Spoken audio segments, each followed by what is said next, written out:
بسم الله الرحمن الرحيم يا أيها المزمل قم الليل إلا قليلا نصفه أو انقص منه قليلا أو زد عليه ورتل القرآن ترتيلا إنا سنلقي عليك قولا ثقيلا إن ناشئة الليل هي أشد وطئا وأقوم قيلا إن لك في النهار سبحا طويلا واذكر اسم ربك وتبتل إليه تبتيلا رب المشرق والمغرب لا إله إلا هو فاتخذه وكيلا واصبر على ما يقولون واهجرهم هجرا جميلا وذرني والمكذبين أولي النعمة ومهلهم قليلا إن لدينا أنكالا وجحيما وطعاما ذا غصة وعذابا أليما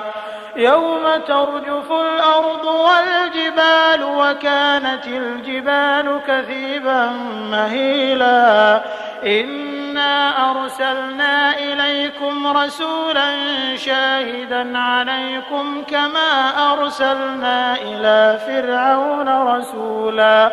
فعصى فرعون الرسول فأخذناه أخذا وبيلا فكيف تتقون إن كفرتم يوما يجعل الولدان شيبا السماء منفطر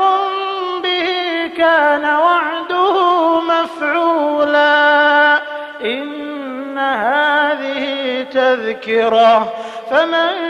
شاء اتخذ إلى ربه سبيلا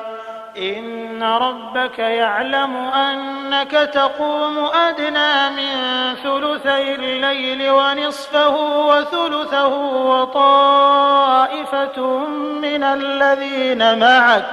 والله يقدر الليل والنهار علم أن لن تحصوه فتاب عليكم فاقرؤوا ما تيسر من القرآن علم أن سيكون منكم مرضى وآخرون يضربون في الأرض يبتغون من فضل الله وآخرون يقاتلون في سبيل الله فاقرؤوا ما تيسر منه وأقيموا الصلاة وآتوا الزكاة وأقرضوا الله قرضا حسنا وما تقدموا لأنفسكم من خير تجدوه عند الله هو خيرا وأعظم أجرا واستغفروا الله إن الله غفور رحيم